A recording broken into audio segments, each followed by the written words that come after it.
Hi, it's Sam here, and today's video is all about what exactly to do if you're completely new to the gym and the whole bodybuilding thing, or just changing your body. So it's what to do to get started in the first place, what to arrange first, what order to tackle things in, what's a waste of time, what's not a waste of time, what to do with the training, what to do with the nutrition, what to do with the lifestyle factors, and all of the rest. I'm going to introduce it all in order, and hopefully this will save you a lot of time if you're new and be very helpful. If you're not so new, but you know someone who is, perhaps share this video and consider subscribing if you'd like the more advanced stuff that's on the rest of my videos on this channel. It's at Physique Philosopher as well on Instagram, where you'll be able to see the summary notes of this particular video.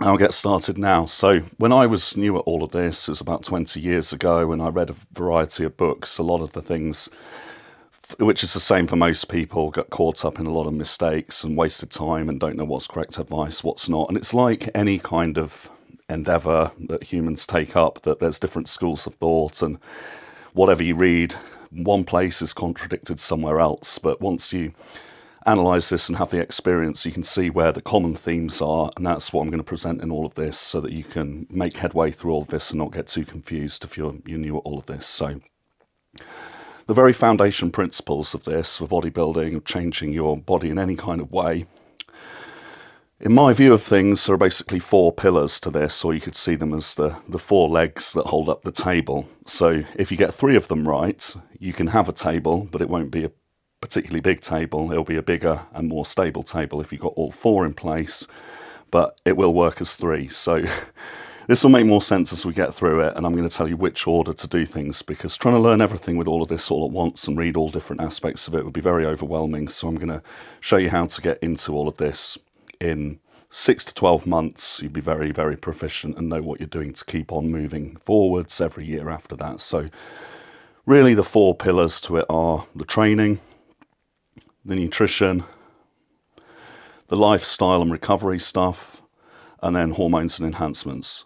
And the reason I've said them in that order is because that's the order that's most logical and safe and reasonable to tackle them in. So when you're completely new at this, you've never been in the gym before, or you go to the gym, you've maybe had an induction, but you don't know exactly what you're doing, the training is the first thing to tackle. And you can get quite proficient at this within a number of weeks. So what I would suggest with that is to start from day one exercising every part of the body, so that you're not catching up years later with something that's lagging behind. Now, you may need specific advice if you're carrying particular injuries that may mean that's not possible for you right now, but by and large you want to have a balance in all the different muscle groups of the body to make sure that you're actually doing this in a balanced way, and you're not going to leave any gaps. So what that means for a training split depends on how many days a week you're going to be committing to training. If you're new at this, you can't go from nothing at all to 5 or 6 days a week. 5 or 6 days a week is very demanding, and it's quite commonplace for those of us who are more advanced or competitive, but it's not reasonable to expect someone to go from nothing to that. So what I'm going to explain here is what you might do to cover the whole body if you're doing less days a week. So if you're going to do 1 day a week, do whole body. If you're going to do 2 days a week, you could either do whole body or upper body and lower body. If you're going to do 3 days a week, you can do pushing exercises, pulling exercises, and legs. That would be the split. If you're going to do 4 days a week, it would be upper body, lower body, lower body, like that. Or a body part split with legs twice, and then a mixture of upper body on the 2 other days, or chest and back, shoulders, arms, legs as the 4. Those are your options. Once you get to 5 days or more, you're probably advanced enough that you know where the most emphasis needs to go, and you can probably be designing your own program, or you know someone more experienced that you can bounce ideas off with that. So really it's up to you how many days you start with. If you're completely new, 1 or 2 would be ideal. If you've been doing this for a while but kind of spinning your wheels, you don't know what's best, pick 2 or 3, pick what's definitely manageable, and you can track it and manage from there. Now, within those different body parts that are going to be tackled in a balanced way from day one, there are certain exercises that are more productive than others. So don't follow the stuff that is the latest trend or you see the most on the internet. The general rule of thumb here is that the more old-fashioned it is, probably the better it is, generally, because that's the stuff that's still being done today, that's already stood the test of time. The things that are the fad now, we don't know if they're great, and as we discover whether they're great, they'll either stay or they won't. But the stuff that stayed has stayed for over 100 years, a lot of it. So we already know it's still good if we're still doing it today. So probably that doesn't mean anything to you if you're completely new, but I'll break that down for you muscle group by muscle group. So when it comes to chest exercises, you're talking bench pressing, incline bench pressing, decline stuff, and some kind of fly. If you're talking shoulders, it's overhead pressing, upright rows, and then incorporating some of the exercises in the back, lateral raises with different things. With the back, it's more pull-ups, pull-downs, T-bar rows, barbell rows, cable rows. That's your general theme. With the arms, it's going to be curls and extensions of various kinds. With the legs, it's going to be squats, variations of the squats like front squat, hack squat. Then it's going to be leg press machines, other compound exercise like squat press and V squat, which are other machines. I can't explain all of these in full detail within the scope of this video, but if you watch my other videos on workouts, you'll gradually pick up a repertoire of exercises because I show all of these different ones, and there's going to be many more of those in the future. So that's the whole body, and then also with legs, you've got isolation exercises, which are various extensions, various leg curls, and then calf raises, and other exercises that are whole body that are well worth doing as well, like straight leg deadlifts and normal deadlifts. So a little bit bewildering, but basically pick a program that will fit into the days that you can do, that will focus on the exercises that are known as compound exercises. A compound exercise is where there's two muscle groups involved and usually two or more joints moving in it. So when it comes to back, most of the exercises are compound exercises because they involve elbow flexion and the shoulder joint movement. And they're exercising two muscle groups, namely the muscle group that's mostly applicable within the back and the biceps. And then it's similar with chest and triceps in that everything that's pushing like this for chest is going to be the chest, which is moving your arm this way, and extension at the elbow, which is the triceps, and it moves both together. So that's your compound, and your isolation exercises you put in after the chosen compound exercises in each workout. So you'd have there exercises where one joint moves. So for example, with the legs, it would be leg extensions. So I do this and my hips aren't moving. It's one joint moving, it's one main muscle group, namely the quadriceps, and that's called an isolation exercise, is leg extensions. So pick a program that covers things in that kind of order. If none of this makes sense to you, you're welcome to contact me. It's Instagram @physiquephilosopher. You can talk through any queries you had, or sense check the program that you've picked. You're very welcome to do that. But that's how you get started. You do the split in one of the ways I've suggested, allocated to the days that you can commit to. You do the compound exercises first, followed by the isolation ones. And I'm just going to run through a suggested workout that would cover the whole lot. Right now, if you are beyond that, just skip the next 2 minutes. But basically, you'd be pretty much covered for the whole body if you had something pushing this way, and something pushing this way, something pulling this way, and something pulling this way. One kind of curl at the arm, one kind of extension at the arm, something for the abs like sit-ups, one of the squats, a leg press, a leg extension, and a leg curl version, and something for the calves. That, if you had all of that, and you're going to train whole body once or twice a week, that would cover the whole lot just for getting started. So I hope that makes sense. Once you get more advanced, you'll know what the different exercises are that are being referred to, and you won't need to come back to this channel or other videos to see exactly what it is. And you could pick, any particular bodybuilder's exercise plan, or you could think up your own plan that focuses on the lagging areas, like, say it happens to be your legs, which is quite common.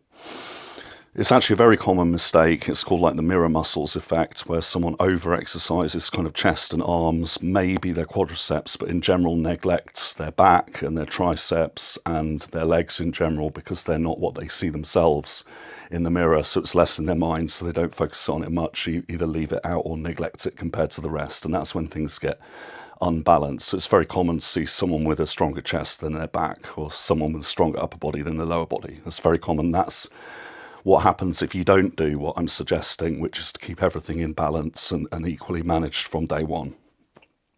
So that's what you do. And my recommendation, if you don't know what I'm talking about with these exercises, is just watch my workouts, and I'm introducing them one by one as we go through all the different muscle groups. If you want to see it more visually and you want extra pointers on particular features of safety, you can get a book like Frederick Delavier's Strength Training Anatomy, or Frederick Delavier's Strength Training Anatomy for Women, which is more focused on what women prefer to exercise and what kind of development they're looking for. They're both excellent books. You can do that. If you're particularly worried about safety, then get a gym induction. Get someone there at the gym and they can at least tell you how to squat and deadlift safely, row, and then you'll get familiarized with all of the machines. If you haven't been to a gym before, keep following my stuff. You don't have to go to a gym. Certain things can be done at home, and I'm going to get more into that in the future. So that's what you do. And it's very, very important that you do these things carefully. When you first try an exercise, read the instructions and just do it with a baby weight till you get a feel for it and gradually increase from there. So with all the machines that you'll see in the gym, if you do go straight to the gym, the machine will actually have the instructions on the panel. I know it's common sense, but if you just read the instructions and do that carefully, you're probably going to be absolutely fine. Then when it comes to reps and sets, a lot of people don't understand this and they don't know how many reps to do. What you do, if you're focusing on strength, you do slightly more sets, slightly lower reps, but higher weights. So the weight is always picked so that the last rep is the very most that you can manage. If the goal is strength, you need to set the weight high enough that the very last you can manage is 4, 5, 6, 7, 8-ish. If it's development of that area, it's more like 8 to 12 reps. You select a weight that the very most you can manage in one set, in one burst of exercise, is going to be not able to do it anymore on the 8th, 9th, 10th, 11th, 12th repetition of that exercise. If it's for lower body, then that development aspect, it's more like 10 to 20. You select the weight that's going to be. So you calibrate. When you very first do an exercise, you calibrate to it. First, put nothing on it or very baby weight, learn the actual motion, feel it in the muscle, then gradually put it up until you feel, and we're talking bodybuilding, so let's talk development, not strength. You gradually crank it up until you can feel that the very most you can do in one go is about 10 or 11. And then if you can't remember it, you write that down. You do that for every exercise. You do that for 2 to 5 sets. If you're newer, less. If you're more experienced, then more. And you record that. And what you need to make sure is that you follow this methodically and you're committed to it, and you make sure that on some of those sets, you make sure that on all of those sets actually you're doing at least the same as last time, but some of those sets, more reps on the same weight. Once you find that it's at the upper end of that rep range that you're getting the most as you can. So before, when you had, say, 40 kilos on the bench press, you were getting 8 or 9 reps every set. It's now 4 weeks later, and every set you're managing like 11 or 12. You're getting to the upper end of the range that I suggested. That's the time when you increase the weight to make sure that you stay in the range. So now you're on, say, 55 kilos or 60 kilos, and you're maybe struggling for 7 or 8 reps, and then you leave it there and you just repeat the process. And that's what creates what they call progressive overload and progressive resistance and more challenge that your body has to keep adapting to. So that's training. That's how you get into training. And then once you get more into it, you will have a flavor for what you like, what you don't like. There'll be certain exercises that you feel are productive. You can see the difference in definition in your body, and you stick with what's working. You stick with those really core exercises, a lot of which I mentioned, which are compounds, and you just keep them in and you keep them progressing. You keep an eye on your body of what's developing, what's not, and then you tailor the system to incorporate more or switch things up for where things aren't working. And that's a continual process, and that's basically how you do training, alongside keeping sure that you're performing these in a safe manner And on that point, I really want to say, if you're lifting anything above you, above your head, above your chest, where it's a bar where you can't just drop things either side, people do die every year doing that because it rolls onto them what they can't lift and it suffocates them. I'm not saying that to be dramatic, I just think that we should spread awareness of this for people that are new. If it's anything that's going to be over you, or more dangerous exercises like the squat, get someone to watch you while you do it, unless you're very experienced. So that's training, that's part one. And because that's going to take you quite a while to figure out if you're quite new and a lot of that doesn't make sense to you, I would suggest that you don't even really try and seriously tackle the other bits at that point, because it's too much to change in your whole life all at once. It's just overwhelmed. So you're going to spend a few weeks getting to grips with that. Once that starts to make sense and becomes a habit after 3 or 4 weeks and really clicks in, you can turn your eye to really nailing the next pillar, which is nutrition. So if you want to get started good on nutrition from day one, don't overanalyze it, because you've got enough to learn for now. So just from day one, you want to optimize it as well as you can without overwhelm. Just pick 3 or 4 meals a day that are just made from whole foods, that have in each of those meals a bit of animal protein, maybe some veggies, and maybe a starchy carb like rice or potato. And that's your 3 or 4 meals a day, and in between you drink mostly water, and that's it. Don't analyze it any more than that. Just do that for the first few weeks while you're getting to grips with training. When you come back to nutrition, you can learn about macronutrients.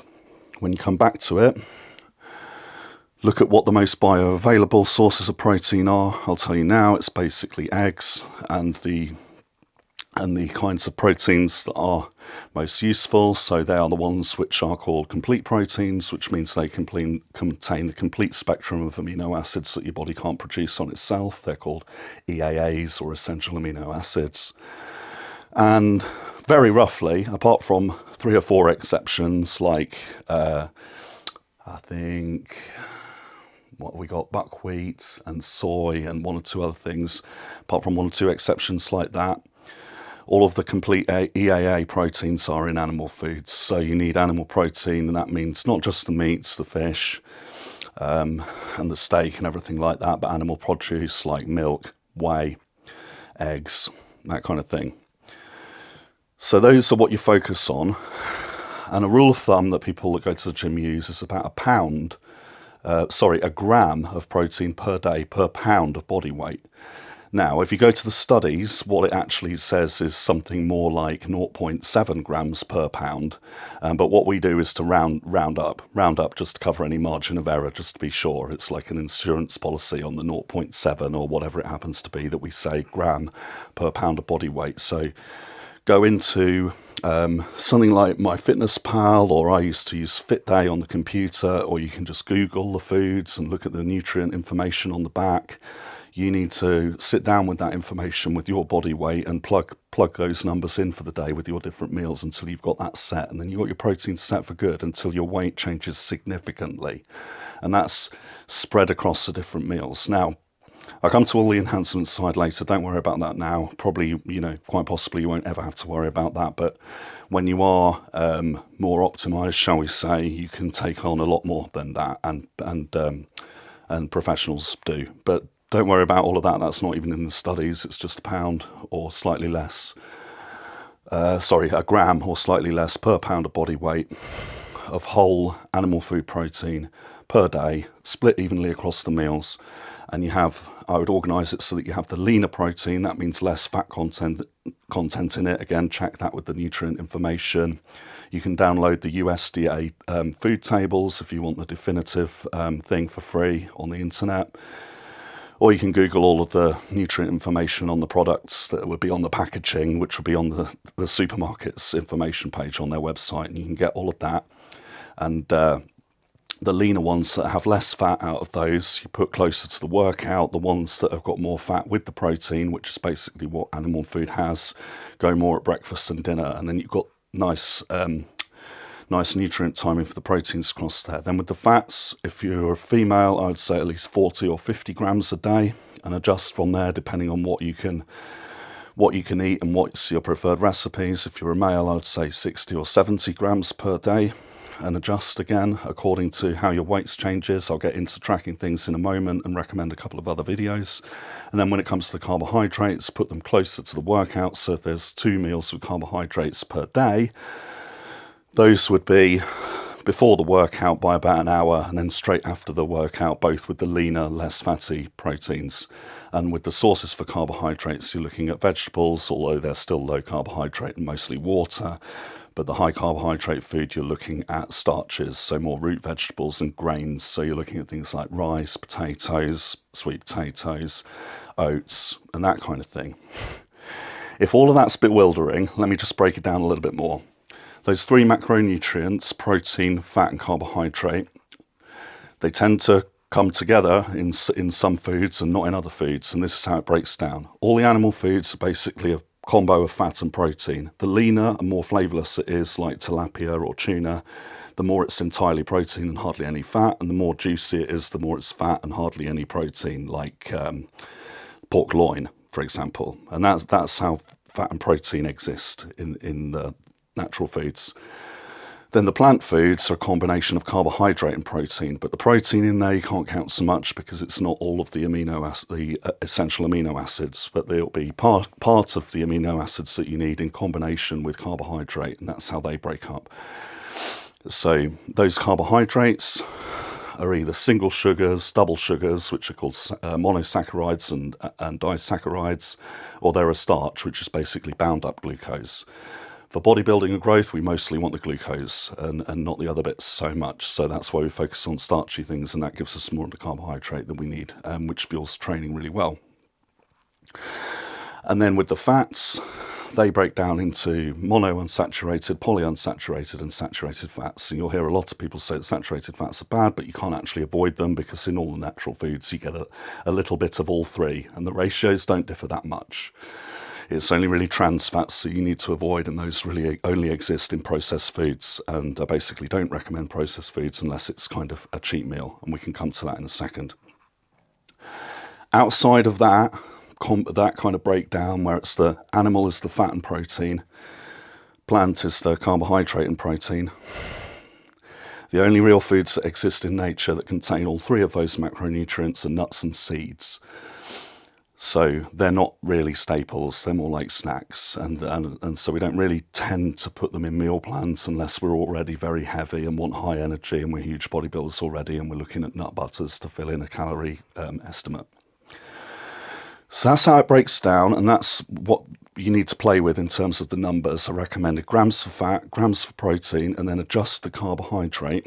I've recommended what types of carbohydrates, how to deploy them in your meals throughout the day. And now let's move on to actually tracking this.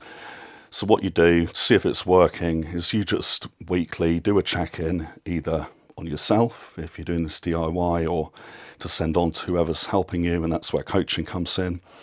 You have your body weight, you have your tape measurements with a tape measure around all the main muscles, which is in one of my other videos, and you have your caliper skin fold measurements, and you write all of that down.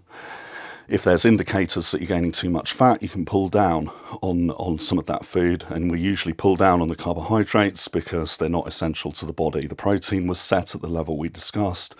The fat is also essential to the body and was set at the level we discussed. If you're significantly over that in terms of grams that we mentioned before, you can pull down from that. But mainly it's manipulating carbohydrate, and that's how we do it. So if the neck size and the waist size are going up, but nothing's changing on the arms, that would be an indicator that you're gaining more fat than muscle and you need to pull back. If you're not gaining any weight at all, then you need to push forward, and you need to, you keep the protein roughly the same. You can increase it a little bit. The way we push forward would be more either with the fat or with the carbohydrate, depending on which suits you best. But we're determining this as we go through, and we're monitoring this week by week, and that's how you do it. So that's the complete introduction to Pillar 2, the nutrition. Pillar 3, which is lifestyle and recovery factors.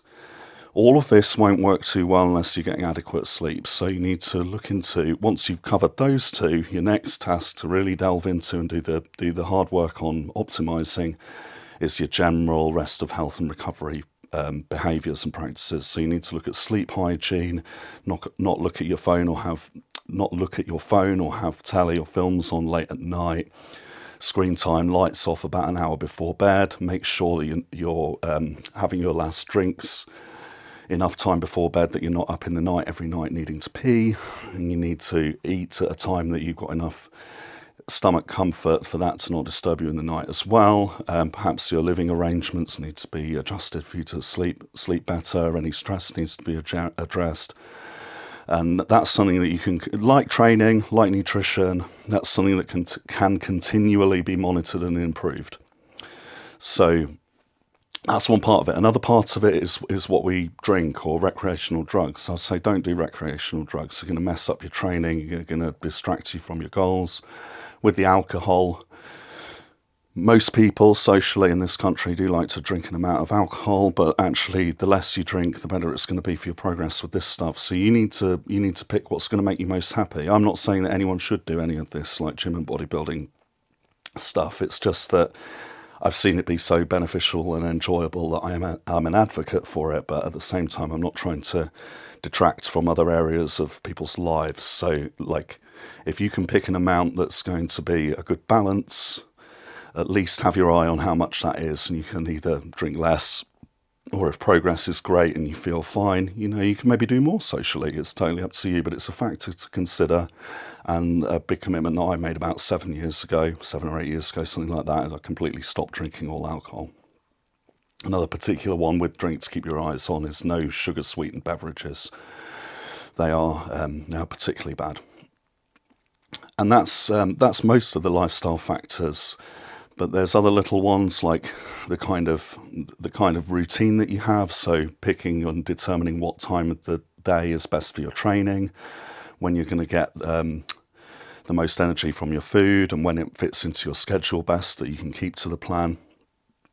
And the kind of influences that you have around you, people that you're learning from, people that you're interacting with, all of that forms what I'd call part of the lifestyle, like pillar of all of this, and the recovery. And then there's loads of other little things you can try with recovery. I know people that are into red light therapy, people that are into like massage, people that are into like muscle soak bath, anything that's going to like aid your recovery and can be like nice after a leg day, So it's an area like all of this to keep focusing on. But all of this sounds very basic, and it actually is.